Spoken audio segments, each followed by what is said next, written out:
Welcome to MTG Red Zone, ladies and gentlemen. My name's Riley Knight, joined by Simon Gertzen, the Pro Tour champion, and in the feature match area, things are heating up as we head towards the cut for top 8 here at GP Prague. The format is modern.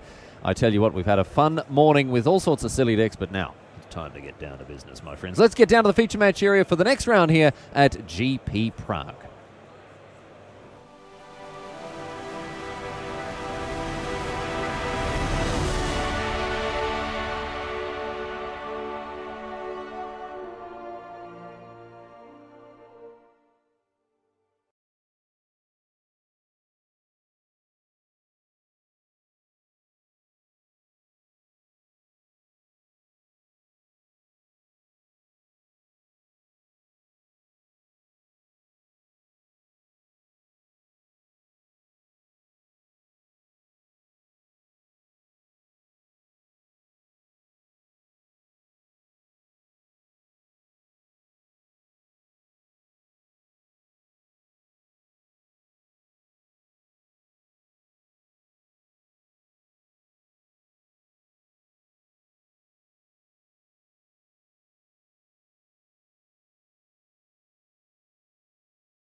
And we understand that there may have been some technical audio hitches there. And for those of you who experienced any issues with the audio, we do apologise. Should be back on track now as we see Pisper continuing to develop his board. Steel Overseer coming out after that, Mox Opal and Arcbound Worker in addition to the Welding Jar. And a Baral, Chief of Compliance. A fantastic turn 2 play here for Mikhail Lorenk on Storm. Yes, the hardened scales deck can be very explosive with hardened scales, most importantly. Also Steel Overseer, but it doesn't have a lot of ways to deal with Baral, and a turn 2 Baral is threatening to create a turn 3 win for the Storm deck. Yes, indeed. Something like a Gift Ungiven can be very, very powerful in setting up a win out of nowhere, especially on the back of some rituals, Metamorphoses, and the like there. Storm is making a bit of a resurgence now that it has been played at the Pro Tour. And apparently there is this sideboard with a lot of burn spells that has a decent game against humans, which was one of the big problem matchups. Also, nobody is playing Eldrazi Tron anymore. It's another big plus for the Storm deck. Storm very, more or less, stone cold to a Chalice of the Void on 1. Something like maybe an Unsubstantiate will get rid of it, but that's just about it. You see, Phyrexia's Core played by Pisper. This is a weird one. Recently reprinted in the Commander Anthology, but it says we can add a colorless or pay 1 and sacrifice an artifact to gain 1 life. Certainly a weird card, but one of the ways to enable, for example, a modular trigger from something like an Arcbound Worker if you want to beef up a Hangerback Walker or even something like a Walking Ballista. Steel Overseer, one of the emblematic cards in this list, Simon. Putting +1/+1 counters is on creatures here is the name of the game with Hardened Scales Affinity.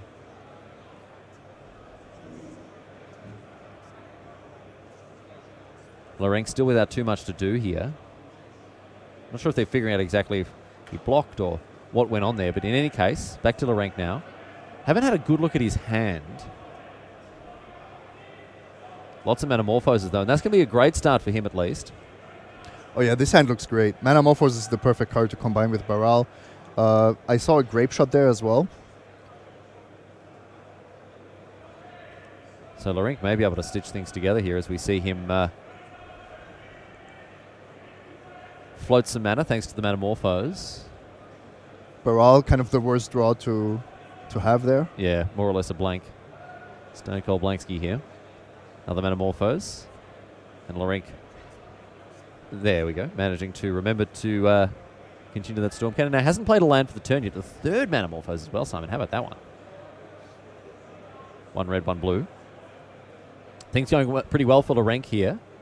He just needs to build up enough velocity. There we go. With the cards and the card that he's drawing and the mana that he's developing in order to fire off a massive grape shot. Usually that's helped by something like a Gifts Ungiven, Past in Flames out of the bin or something like that. All 4 Metamorphoses back to back. He needs to find something though. He's drawn Stormlords, the mana reducing creatures, and lands only. No Gifts Ungiven, no Past in Flames, all of which would be immediately lethal here. Unbelievable, casting all 4 Metamorphoses in one turn, and he still can't find the pieces that he needs. 5 mana in pool here. Baral, the Chief of Compliance, really showing how useful he is in terms of reducing the cost of these creatures. Things are going to be even cheaper now thanks to Goblin Electromancer. If there's a Gifts Ungiven to follow this up, it'll be very good, but I don't think there is, Simon. No, I don't think so. And even Grape Shot is not very good on this board. With Arcbound Worker and Welding Jar, it's almost impossible to guarantee that you're killing a creature. All Lorenk needed really was something like a Past in Flames, which would have then been able to flash back not only that opt, but those 4 copies of Metamorphose. Well, he's going to. I think we're going to go for an interactive Grape Shot here, Simon. Going to maybe. Let's see. I mean, this is not an easy Grape Shot to resolve. I would even think about putting 6 targets on the Steel Overseer, just so that you make it as likely as possible that it goes down. The Welding Jar is going to complicate things a little bit, but it doesn't. It's not just a blank check. It doesn't just save a creature outright. No, it regenerates it. Yes. But there's also the opportunity to sacrifice the Arcbound Worker to the Phyrexian Core. It's also super relevant how the triggers are stacked. So in which order do you deal which damage here? Well, when all's said and done, if a single Grape Shot, all it does is move the counters from an Arcbound Worker to a Hangerback Walker, that is not a good investment. So Lorenk fizzling a little bit there, although he still does have quite a number of cards in hand and, of course, those 2 Stormlords on the battlefield. So he's one good draw step away from getting right back into it. Yes, if he manages to draw Gifts Ungiven or Past in Flames, he wins immediately. And he can also just find Sleight of Hand and chain through his deck. He really was quite unfortunate with the 5 draw steps that he had. Yes, indeed. As we see a Thopter army take to the skies here, thanks to the sacrificing of the Hangerback Walker for Pisper to gain a life. Inkmoth Nexus comes down as well. But this isn't typical of the Storm. Usually if a Storm player has a Baral or an Electromancer out and starts chaining together Metamorphoses, you start to give him pretty favourable odds on getting there. But an unusual occurrence here, Simon. Yes. So, the Air Force goes down the runway and an all-out attack for 5. Yeah, that Inkmoth Nexus is definitely summoning. Oh, yes, it was just cast, of course. Yeah. So, you can still activate it, just can't attack. Activating is legal, attacking is not. Yeah, and now it actually doesn't have for mana anymore because it's summoning sick. So, a bit of a misstep there for Pisper. Looks like we're going to rewind all the way to the beginning of combat. So, the Inkmoth Nexus is now a blank piece of cardboard. Yeah, otherwise, I think it would have attacked for lethal here, or threatened to attack for lethal, which, of course, is not possible. Looks like might pick up a warning as well for that misstep. And that's important. These things are tracked throughout the tournament to make sure that the play doesn't become too sloppy. But that could have been a lethal attack, yes, because all of the creatures could have been sacrificed to the Arcbound Ravager and then had all the counters put on the in this case, it's relatively simply because there are so many artifact permanents on the battlefield. But of course, the Sealed Overseer also adds 1 to the Nexus and 1 to the Arcbound Ravager. So it's effectively +2 on the Nexus. So what we do see here is actually a 2-turn clock from the Flyers. They're going to be pretty... well, the thing is, you look at them with the activation of Hangerback Walker, even just the 4/4, and then making 4 1/1 1/1 creatures. Excuse me. You think that in and of itself isn't terrific, but then the Steel Overseer threatens to make things huge at a very short notice, because this turn attacking for 8, Next turn attacking for more than that, 12. Numbers are very easy to do. So, and I think this is emblematic of the Hardened Scales deck. It's a deck that snowballs very quickly with cards like Steel Overseer, with cards like Hardened Scales and what have you. And that means that ultimately it can be very difficult to get your foot back in the door once they start to get that engine rolling. Metaphor kind of, I don't know why there's a door that leads to this particular engine, and I don't know why you'd want to put your foot into a door that leads into a running engine. But all the same, that's the world we're living in right now with the metaphor that I kind of put together there. Now, because we're behind, the actual match itself is 7 minutes in the future. And they're still on the same judge call from this situation here. So we're actually, with the magic of video editing, we're just going to go straight ahead, live, to where we are right now. And you can see, nothing much has changed. Mikhail Lorenk has picked up his snow-covered island and is fiddly-farting around with that. But it seems as though Laurie Pisper, with this illegal attack with the Inkmoth Nexus, this judge call has actually been rather prolonged, Simon. It has, and I actually took a sneak peek at our feature match area. There is a judge in a burgundy shirt talking to Laurie at the moment. So maybe some stern talks going on away from the table. Yes, it seems like it. And Mikhail Lorenk at the moment, just one of the best views in the house to watch some of the other players that are in the feature match area, including the 8th, 9th and 10th ranked players in the world. You can see there Javier Dominguez facing off against Gregor Kowalski. And who's that sneaky boy hiding out right in the left-hand corner of your screen? It's Martin User. There he is, the Hall of Famer, a fantastic ambassador for the game, and just all-around generally great dude. No. Also, there in the center, the Haruruya Pro mirror match, basically. It looks like Laurie Pisper now has rejoined the game after having a chat with the judges there, and we'll find out very shortly if play will continue.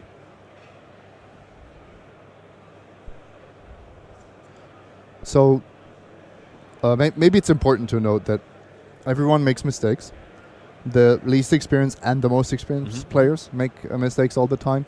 There are two relevant things here, and the most relevant is the warning history of Laurie Pisper during this event. Yes, I can imagine, this is just a pure speculation, that Hardened Scales as a new deck, people have picked it up and accumulated more warnings with it than, for example, with the deck they are more familiar with. Just due purely to unfamiliarity with certain lines, because some things you do by rote. Yeah, and they might have not even been affinity players before that, and now suddenly you have to maneuver all these things. Little things that people might not be aware of. For example, if there's a Leyline of the Void or a Rest in Peace in play, an Arcbound Ravager, the modular doesn't trigger.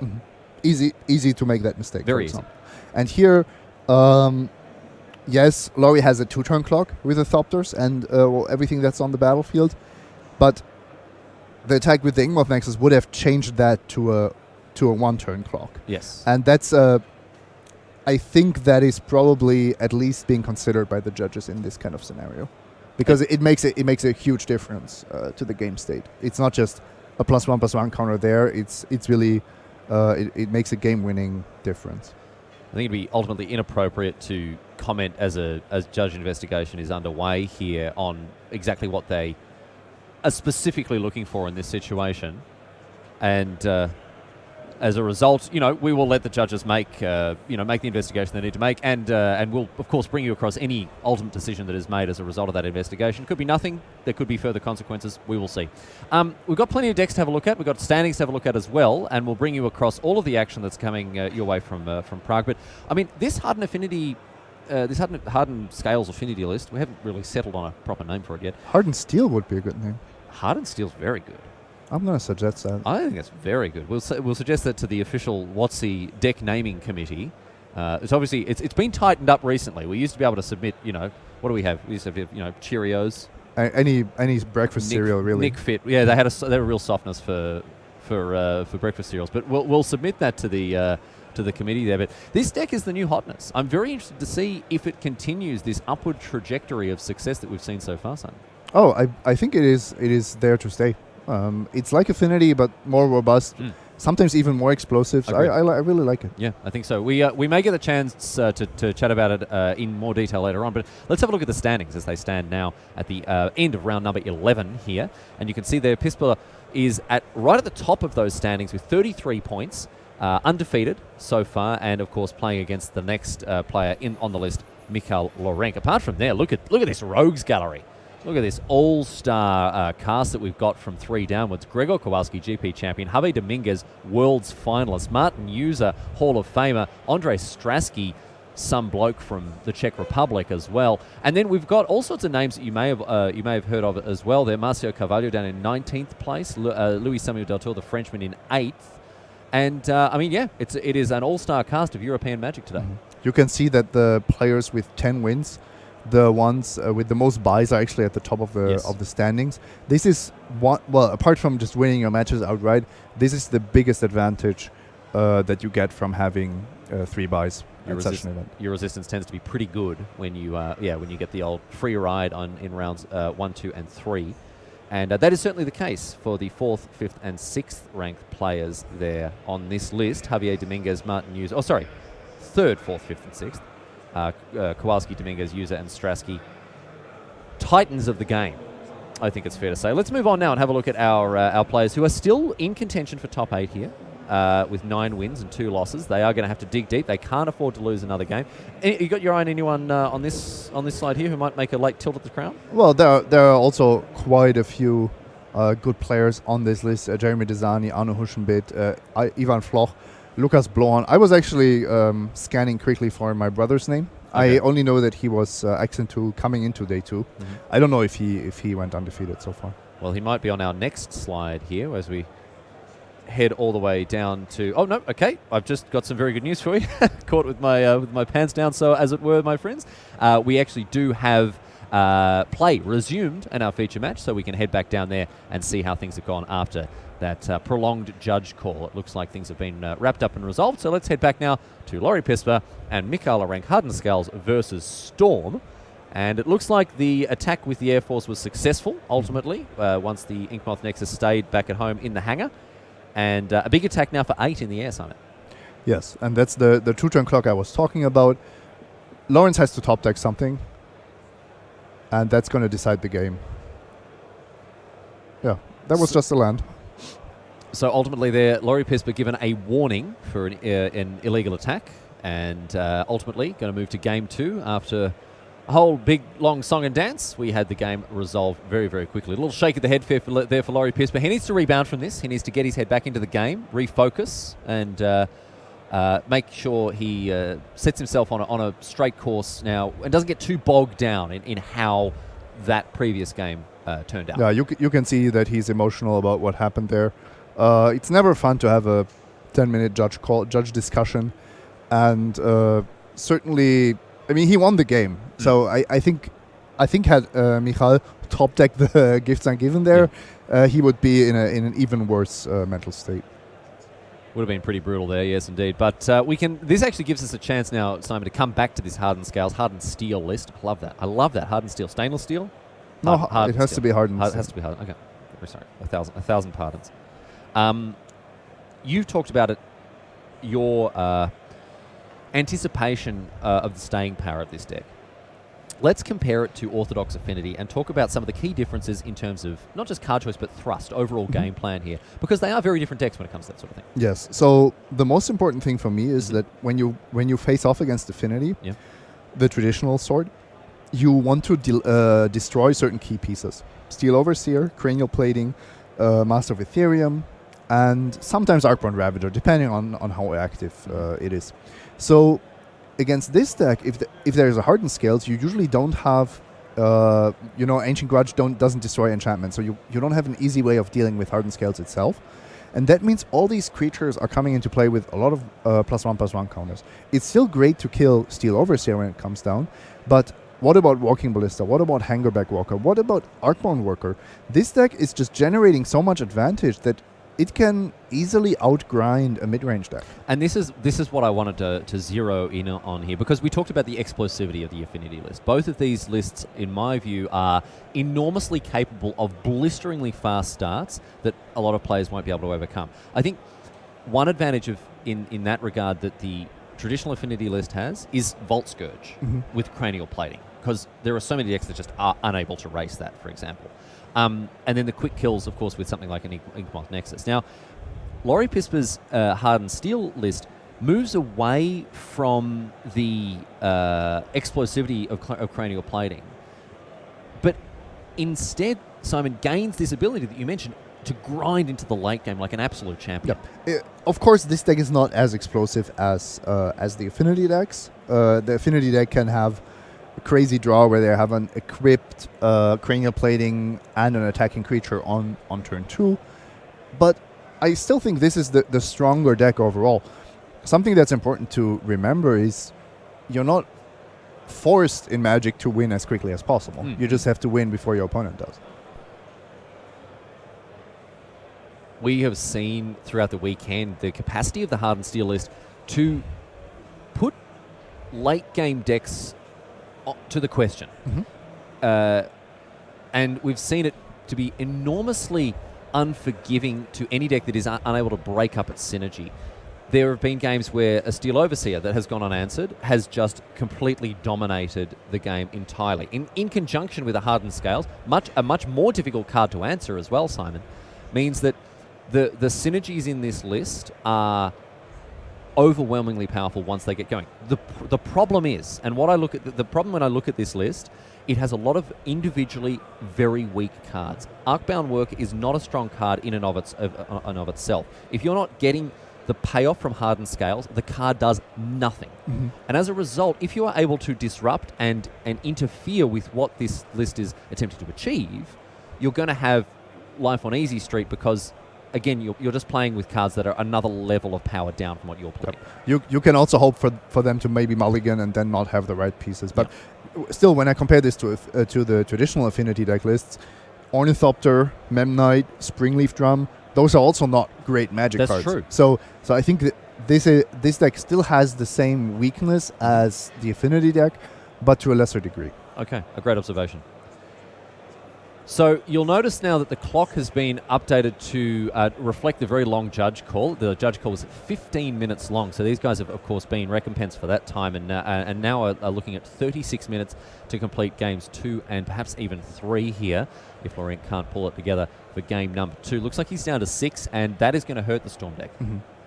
We are taking a very liberal approach to relativity of time and space when it comes to Twitch Magic coverage. Time is a curve, Simon, and right now it looks like a hairpin bend on a race course with how much time it is taking for this game to get underway, but that's the way the cookie crumbles this time, and we'll see if Laurent can find a 6 that he likes the look of here. I've been told that you need 9 mash shuffles in order to fully randomize a 60-card deck. Looks like Pispa was getting very close to that there. I don't remember where I read that. I don't think it was Frank who. I think it was on. I think it was on Reddit. I think it was on the MTG Reddit where that was fully calculated. I thought it was only like 7 riffle shuffles. Okay. And maybe mesh shuffles are a bit worse. I honestly don't know. Looks like Laurent is happy with this 6. He's going to send a card below decks with Scry, and we are finally, ladies and gentlemen, off to the races. Thanks for sticking with us here at coverage of GP Prague. It is great to have your company, of course, exploring the best format in the world in Modern. And we're seeing an exciting new deck rise further and further to the fore in the hands of Laurie Pispa at 11-0. Hardened Steel will not stop. Can't stop, won't stop. Simon. So the Storm deck fizzled out in game 1. I thought it was the overwhelming favorite to take down the game. Well done by Laurie to grow the Hangerback Walker and to make that Air Force to have a 2-turn clock. Now I think it's once again Lawrence who has the upper hand here because, as we've discussed at length, the Hardened Scales deck is relatively slow to start. Hangerback Walker, Texas Ranger comes down. We'll see what Pispa is going to get up to with this little 2-2. A very powerful card when you've got a Hardened Scales to contend with here because, of course, pay 1, activate, and put 2 +1/+1 counters on it. A fair bit better than just putting 1. Twice as good, I would say. Twice as good. Yeah, and you don't even want to Shattering Spree a Hangerback Walker. That's just very problematic. Even mass artifact removal, really nicely counteracted by Hankleback Walker. Lorenk fires off a Manamorphose on turn 2, an unorthodox play. Or turn 3, excuse me. And is just going to ship. I think he did that at the end of turn. Oh, end step. Okay, sure. Yeah, that makes sense, seeing as those lands are untapped. Unsure about his choice of island here. I haven't seen this one before. Can you recognize it? I've seen it before, but I can't tell you the edition. Okay. It doesn't ring a bell for me. Now, here's a repeal on the Hangerback Walker. That's a nice answer. Very nice. Just in time, also. Before it can then be sacrificed to the Arcbound Ravager to make all sorts of little 1/1s. So, of course, this repeal happening in response to the Ravager, meaning that there's no sack outlet for the Walker.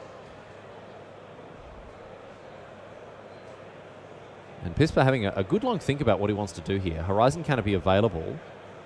Going to take one from it. And what's the play here, Simon? Dismember his own Hangerback Walker. Wow. That's aggressive. It's very aggressive indeed, B1, as we see 2 1/1 Thopter tokens into the fray. Cost him just 4 life, 5 life even, to get that into play. And now Arcbound Ravager resolves. It does prevent Lorenk from drawing a card. Mm-hmm.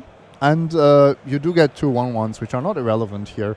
I wouldn't call that a great exchange, because now also you're missing that one interactive spell with Michael Lorenz's first creature. Yeah, I think if Lorenk can ride a Baral to victory, I think Pispa will be kicking himself for having been so aggressive with deploying his removal, unless he has another copy of Dismember. So I think he's got 2 in his board. Serum Visions now for Laurent. One of the classic cantrips played. Did you know that Serum comes from the Blink Moths? Oh yeah, it was once derived from Mirrodin's Blink Moths, yeah. But why? Why do they use it for? It's I think it's a mental enhancement. Oh, does it offer visions of inspiration? Yeah. I see, okay. And then you can put any number of those mental inspirations on the bottom of your library and the rest on top in any order. You have some choice which mental inspirations you're looking for. Walking Ballista now. Looks like it's going to be for 2 counters total, 2 mana. 1 counter from the Ballista itself, 1 from the Hardened Scales. Hardened Scales has already generated 3 additional counters for Pispa here. Just chucking out Bulletproof Vest to everyone. Little Kevlar jackets for all the people. Kevlar comes in scales, right? Not sure. Well, you know, like Batman has those flexible, sure. You can make scale-like armor. A Kevlar scale suit. That's what I'm basing it on here. In come the clowns, both the Arcbound Ravager and now the Thopter tokens as well in the air. Looks like Arcbound Worker may be heading for his last day in the factory. Wait, a Braid? A Braid on the Walking Ballista, however, is going to force a response from Pisma. On the Walking Ballista? It's difficult, though. Artifact Destruction is not that good against this deck. An Ancient Grudge, something like that, isn't going to have the impact in this matchup that it will in, for example, Affinity. Yep. There you blow up their cranial plating, what have you, and fantastic, you're well ahead. But here, they're just going, oh, I can't have the counters here, I'll just move them over here. For my next trick, move them over here. Especially when there's a Hardened Scales in play, it makes it very, very difficult. I'm being told that Kevlar does not come in scales, it actually is manufactured in thread form. Mm-hmm. So I have a Kevlar, I have Kevlar in my belt. Do you really? In my indestructible belt. Just in case you get shot right in the waist. That's what they call it. It's useful. Well, it turns out I've been lied to by Batman once again. Won't be the first time, and I'm sure it won't be the last. I'm afraid there's another miscommunication, or at least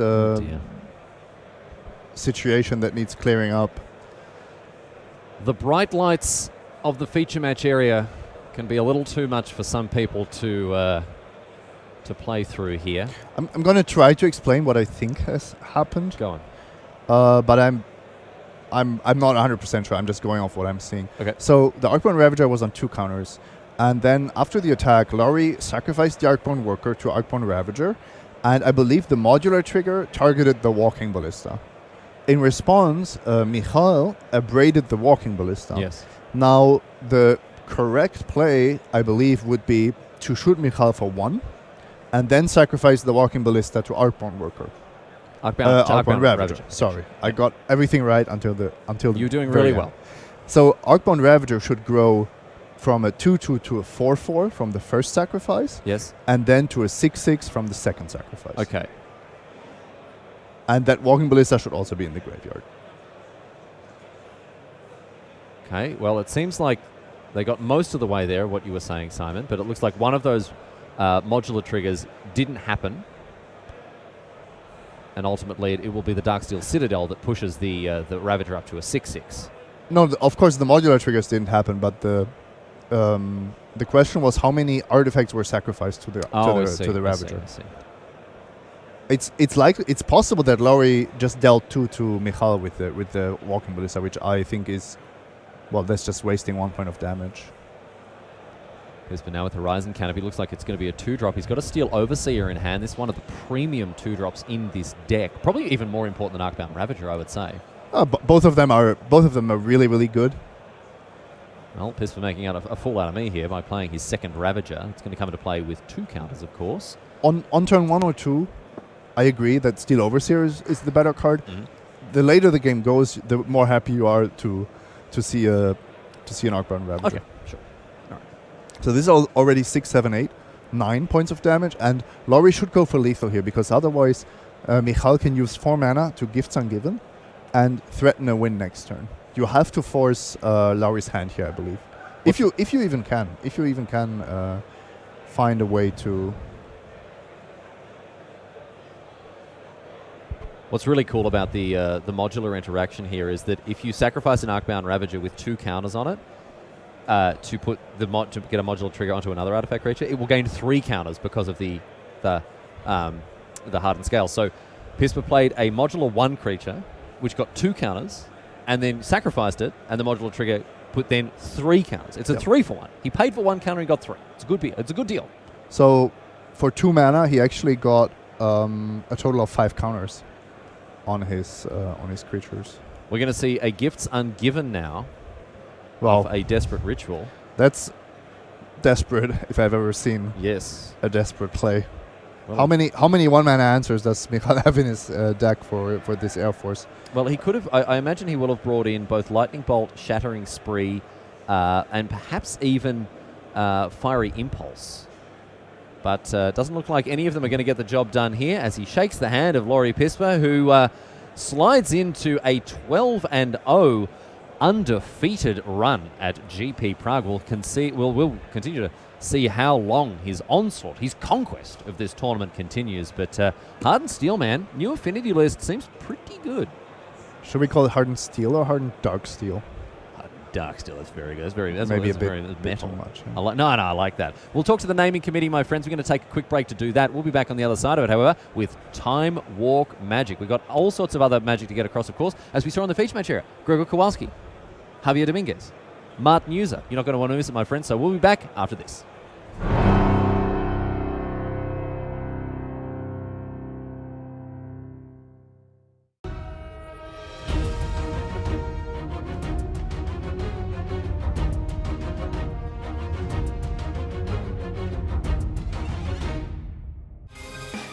Always know the right play to make? Show off your skills at a local preliminary Pro Tour qualifier. With over 2,000 game stores worldwide running PPTQs, find an event near you at magic.wizards.com/PPTQ. The game I fell in love with, I want people to experience in many different possible ways. And one of the things that I want to see is it expressed itself in a modern sensibility, in the way that people are playing now. And that part of that is going digital. Like, I love tabletop, and we'll continue to make a tabletop game, but we really want to bring out the best experience, the magic experience, the electrifying thing that made me fall in love with the game. We want to have people play that in a digital form.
Welcome back to the Tournament 4 here at GP Prague. My name's Riley, joined by Simon, of course, and my friends. We are going to get underway with some Time Walk Magic here for round number 12. Of course, we don't have very much longer until the end of the tournament. We've only got this round and then 3 more before we cut to top 8.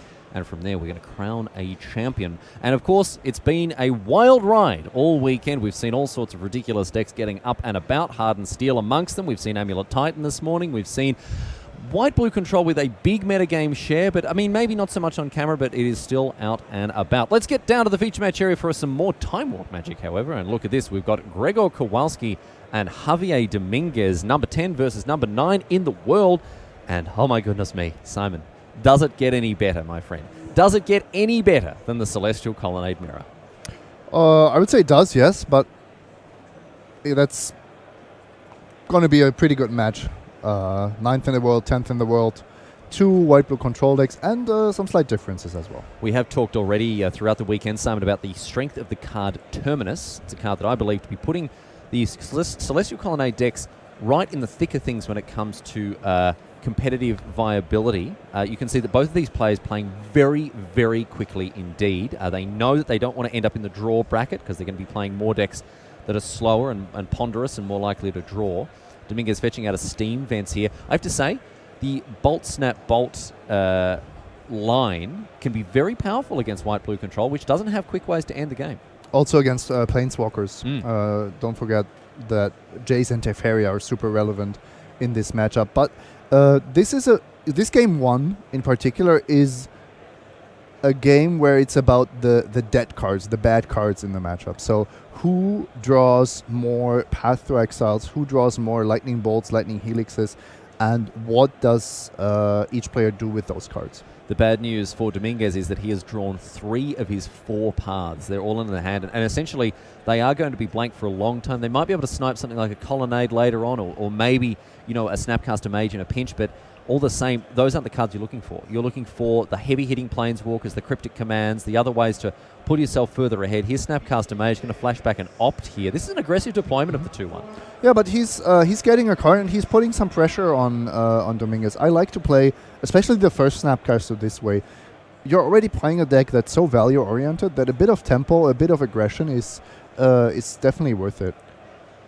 Tiago Chan getting busy here, going to go and get some lunch. Dominguez allows him to as well. Suspending Ancestral Visions is a huge play for Kowalski. You can expect there to be a big fight over that card later on. Those are the cards that these players need to draw.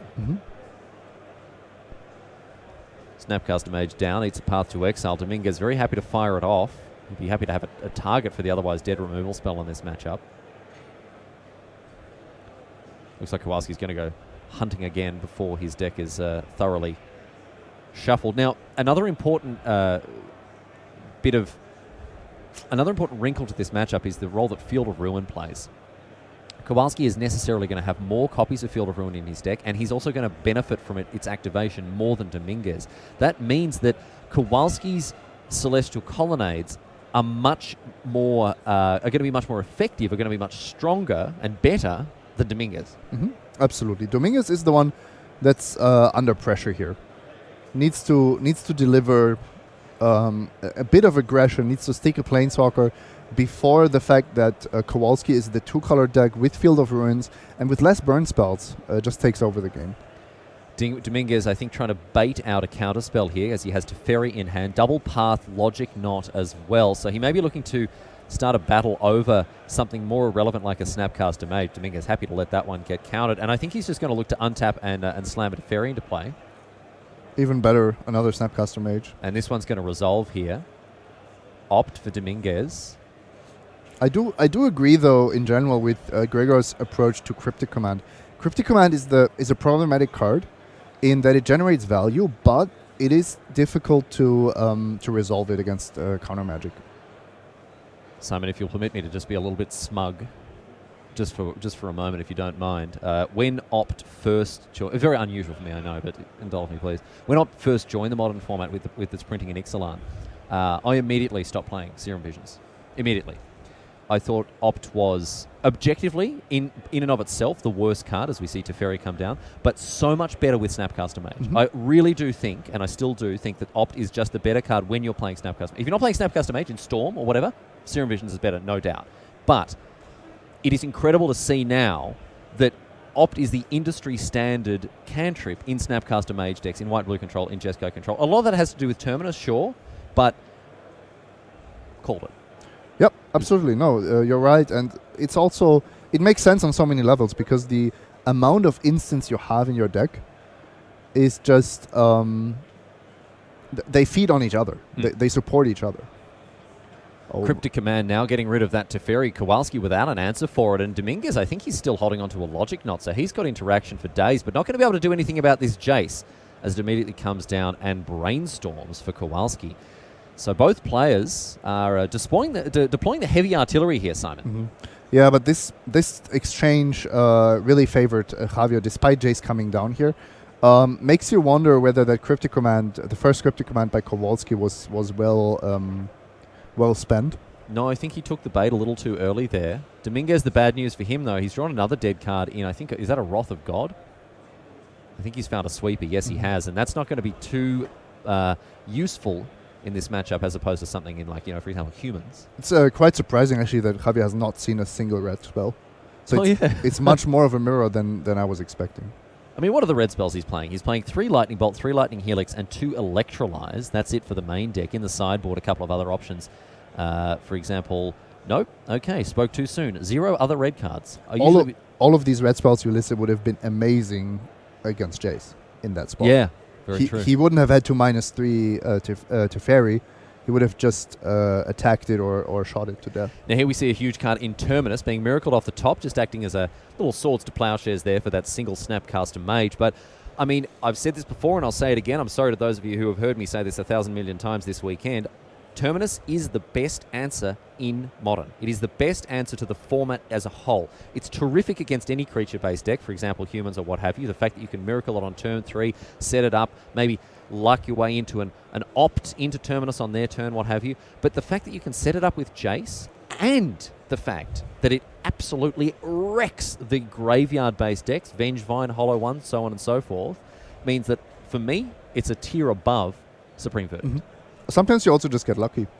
You play a White Source on turn 1, and then you play against Affinity or Hardened Scales, and you have that Terminus on top of your library. I think one dangerous mentality for anyone playing Terminus is, for example, they Miracle it on, let's say, turn 3, and your opponent has, like, a Goblin Guide out, maybe a Swift Sphere or something like that. Even just one creature, let's say. There is no way you would not play a 1-mana spell that destroys a creature with no downside. But because they look and go, Terminus, I could later get 4 creatures with it or whatever. I'm not going to cast it now. Cast your Terminus. Miracle your Terminus, even if it's just for 1 creature, because you're getting such good value. The rate on it is insane. Would you play, Simon? A 1-mana Wrath of God? No. 1-mana white, put target creature on the bottom of its opponent's library. Yes, of course. Of course. So don't fall into the trap when casting Terminus of thinking that you have to get full value. You are getting full value, but on the tempo axis and not on the card advantage. Exactly. You're getting still a great effect at a great price. So cast your Terminus early, cast them often. Here's Ancestral Vision. It's a key moment here. Whoever wins this counter war is very likely winning this game as well. I think it's going to be Dominguez. He's got the Logic Knot. We'll see what Kowalski has, however. And a Gate in the main. I love that. I love that technology. With a bunch of cards, with a bunch of mana floating. 8 mana? 8 mana available for him, so the Logic Knot's going to have to be for 9. Dominguez is going to have to empty out his bin if he wants this to have the impact that he's hoping for. And that Snapcaster Mage isn't going to do its best work here either. Dominguez was, is once again 1 mana short of casting Cryptic Command. So once again, super tight spots here for these exchanges. Logic Knot for 9 now. Cryptic Command resolves, draw a card, and that's going to get rid of that Ancestral Vision. Kowalski was hoping that one was going to resolve so he could continue to push himself forward, but no, sir. Not so, Mr. Secretary. And now Teferi, Simon, is in a position to well and truly take over this game. Yep. Javier Dominguez drawing 2 cards a turn. Lightning Helix, the first red card he's drawn. It's not a great one, but it will help to protect him from opposing Planeswalkers. Path to Exile. Finally relevant. Dominguez has been holding that, I think, since more or less turn 1, turn 2. Kowalski, plenty of basics. This is another huge draw to the white-blue control list, the fact that it can play so many basics.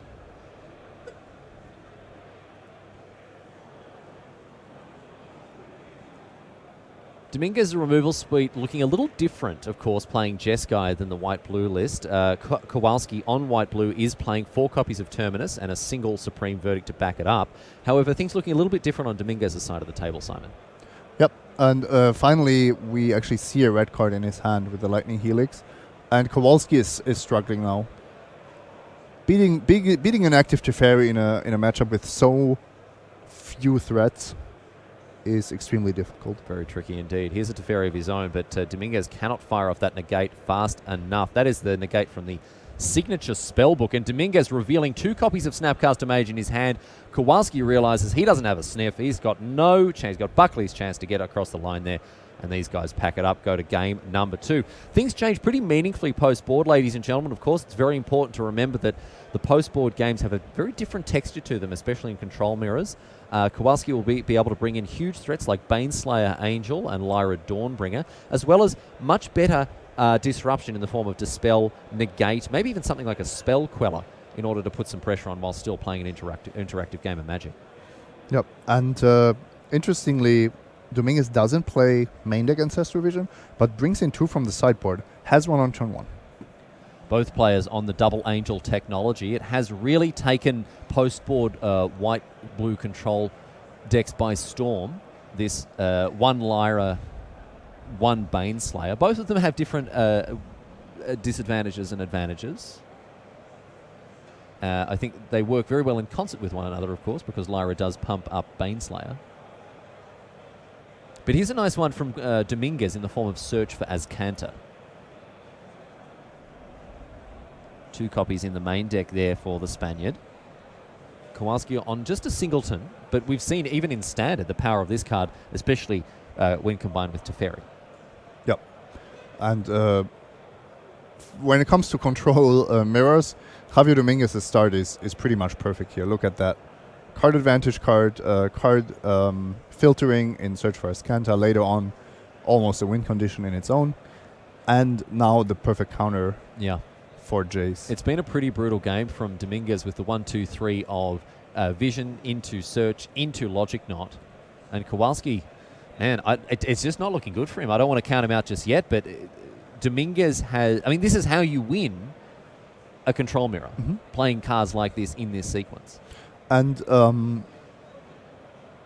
you can see Kowalski just running out his big hitters, his planeswalkers, but that's because he's under so much pressure from the cards that are on the battlefield, or not, well, Ancestral Vision not quite on the battlefield, but if he just sits there and doesn't do anything, he loses the counter war against the Ancestral Vision, and then Dominguez is just so far ahead, can do whatever he wants to do. So I agree with the choice to play the planeswalkers, but it shows you how far behind Kowalski is in this game. Dominguez puts a card in the bin, going to flip that Search for Azcanta. That's good. He is a little strained on mana so far. He needs to continue to develop his mana. I think he did find another land off of that Ancestral Vision. So 500,000 cards in hand here for the Spaniard as he continues. Oh, look at that hand. Look at that hand. Kowalski's never winning this. I don't think so, no. He's just going to play right into Dominguez's counter magic here. The thing is, Dominguez doesn't have to worry about anything here. He can play a huge counter like Cryptic Command without worrying about, if Kowalski were trying to resolve something smaller, targeting with a Cryptic Command would be problematic because then Kowalski may have 1 or even 2 counter spells to back it up. But slamming a 5-drop into 4 open mana is, oh man, it sucks. And you're going to get it. You're going to get beaten. And Dominguez even has the double Dispel to force through his own threats to counter whatever Kowalski can do with when it comes to instants. Dominguez doesn't have to do anything, however, because he does have the Search for Azcanta, although we may see him just fire off this Settle the Wreckage for 4 here in an effort to close things out quickly. Kowalski is going to counter it with a Disdainful Stroke, but no, Dispel meets the Disdainful Stroke. And one thing I want to draw attention to here, oh, look at this man. Look at this man. Also has no shame. He's been taking Luis Salvato lessons in when it comes to managing humility as he attacks with 4 copies of himself. Get wrecked, Gregor Kowalski, says Javier Dominguez. These mighty soldiers getting it done. Jace the Mind Sculptor for Kowalski. It's not going to be enough here. as a logic knot comes down to answer Jace. But I want to point out the blistering pace of play from Dominguez here, Simon. Yep. He's not wasting any time. Even though he's likely winning this game, he wants to make absolutely sure that there is time on the clock remaining. And it looks like Dominguez has got away with it as well. Generally, our feature match managers will jump in and pop the proper tokens in there like that. But look at his little face. Like, oh, I'm here. Oops. Getting you for 4 every... Neil Rigby late to the party. Boo. Boo. Shutting down the Javier party here. Mismatch Warriors as well. Ugh. We saw Luis Salvato put 3 soldiers into play using his Platinum Player token after a timely reinforcements yesterday. It looks like Dominguez on the same technology here. Oh, wow. And Dominguez is super aggressive now. Just saying, look, I can attack you for 8 here. I'm going to do it, and you don't have any chance. And Kowalski recognizing that the jig is up. What a convincing performance from Dominguez. We did give the Jeskai deck slightly lower chances of winning, Simon, thanks to the fact that, it has a lot of dead cards in the early stages of the game with Path to Exile, Lightning Bolt, what have you, and also worse mana, in addition to things like